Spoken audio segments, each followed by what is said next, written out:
Assalamualaikum warahmatullahi wabarakatuh.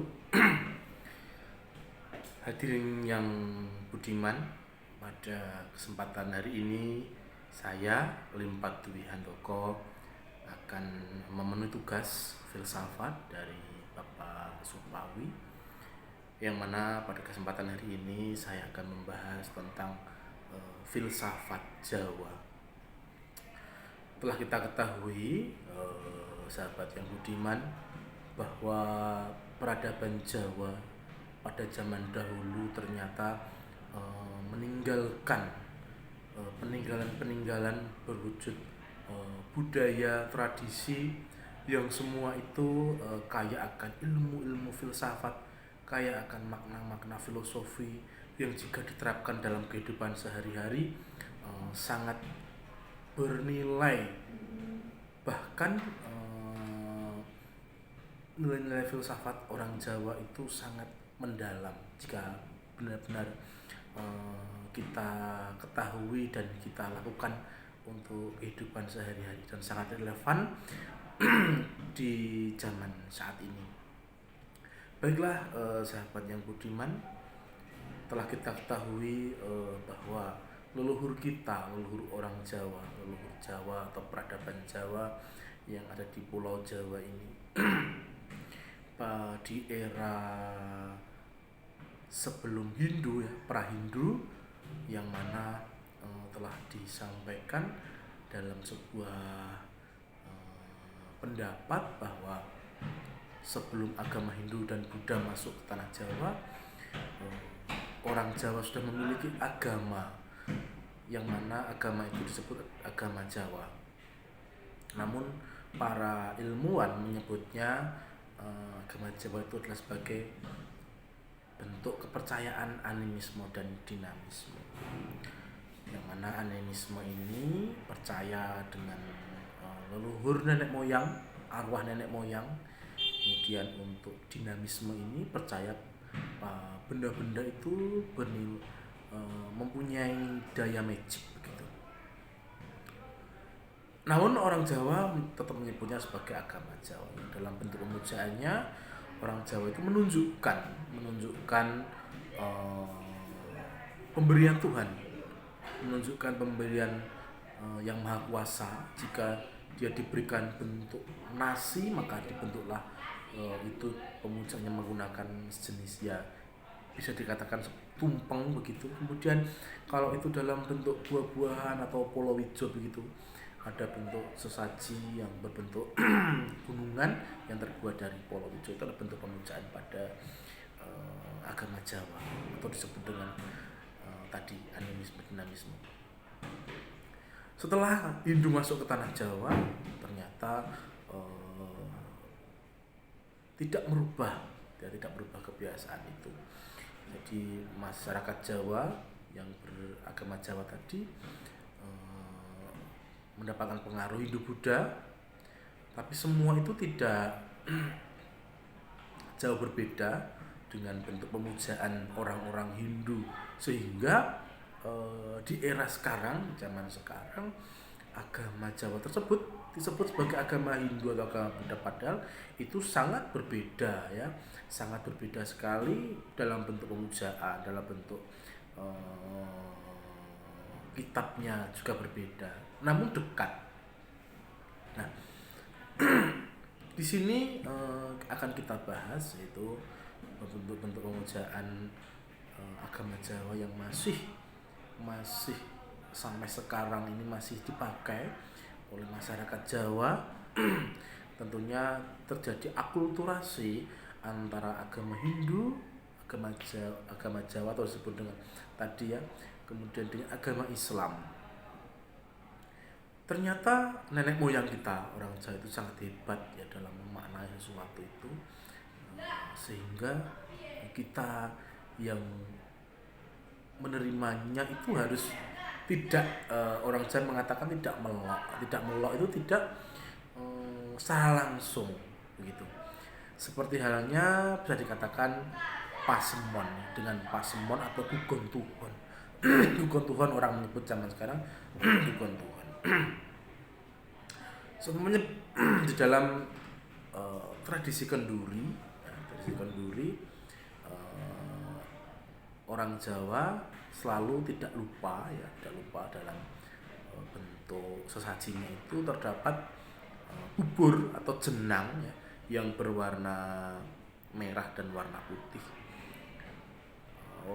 Putih itu murni dari bubur itu, kemudian kalau merah dicampur dengan gula merah atau gula Jawa. Itu bermakna bahwa warna putih adalah menjelmaan atau roh nenek moyang dari ayah, kemudian merah adalah bentuk roh dari seorang ibu. Yang di sini yang menjadikan kehebatan orang Jawa, yang mana memaknai bubur putih ini sebagai bentuk sel sperma atau komo dalam bahasa Jawa. Sperma. Kemudian untuk merah itu adalah sel telur. Nah, kehebatan nenek moyang kita di situ, yang mana mereka belum tahu teknologi untuk mengetahui semua itu, tapi mereka bisa membentuk sebuah makanan berwarna merah dan putih dengan makna bahwa manusia itu terjadi karena pertemuan antara ayah, antara bapak dan antara ibu, ya.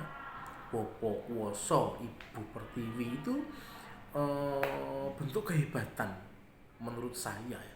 Menurut saya, karena kita saat ini tinggal menemukan saja ilmu itu.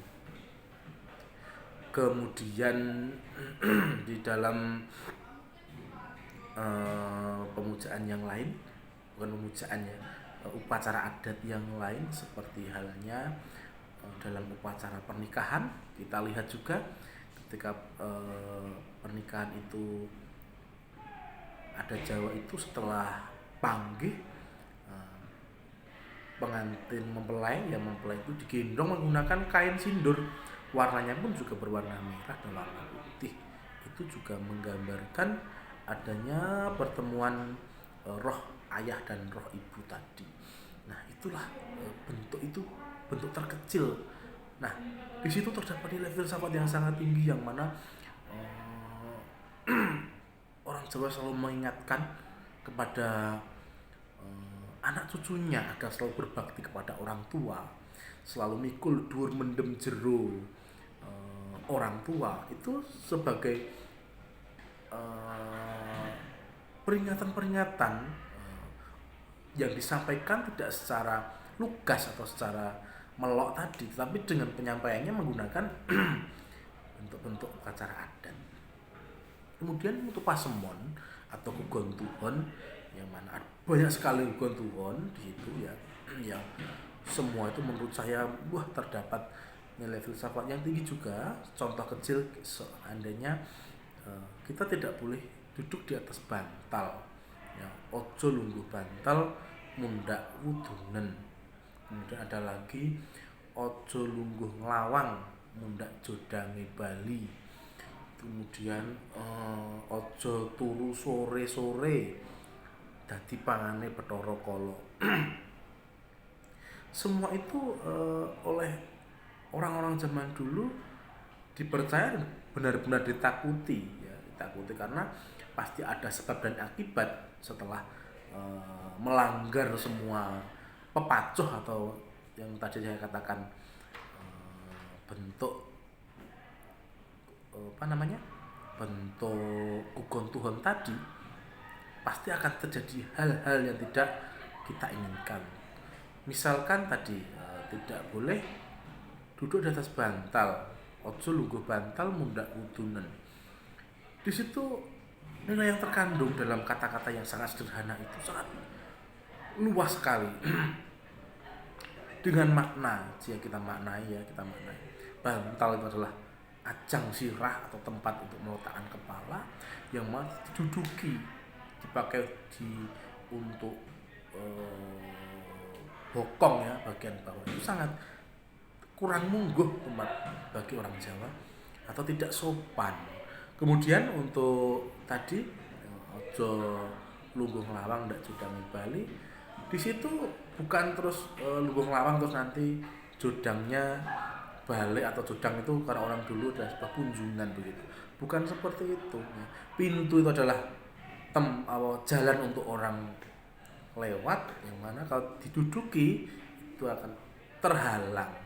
Nah, kalau orang itu membawa makanan atau apa bisa tumpah di situ kalau ada terhalang oleh orang itu. Nah, itulah sahabat yang budiman, yang mana kita memaknai dari contoh-contoh kecil masyarakat Jawa, leluhur kita yang sangat hebat dan sangat besar ini. Tentunya kita sebagai generasi tinggal meneruskan saja. Ya, saya sebagai praktisi budaya, juga sebagai generasi muda yang dimana wajib untuk melestarikan budaya peninggalan nenek moyang kita atau leluhur kita sebagai orang Jawa, yang mana tinggal peninggalan saja, sehingga nanti anak cucu kita pun ikut bangga dengan besarnya leluhur kita begitu. Mungkin cukup sekian, terima kasih pemaparan materi tentang filsafat Jawa pada siang hari ini secara umum saja. Mungkin nanti di lain kesempatan ya sahabat yang budiman, kita bisa secara spesifik membahas kebesaran atau kehebatan leluhur kita sebagai orang Jawa. Baik, terima kasih. Sampai bertemu lagi di lain kesempatan. Akhirul kalam. Assalamualaikum warahmatullahi wabarakatuh.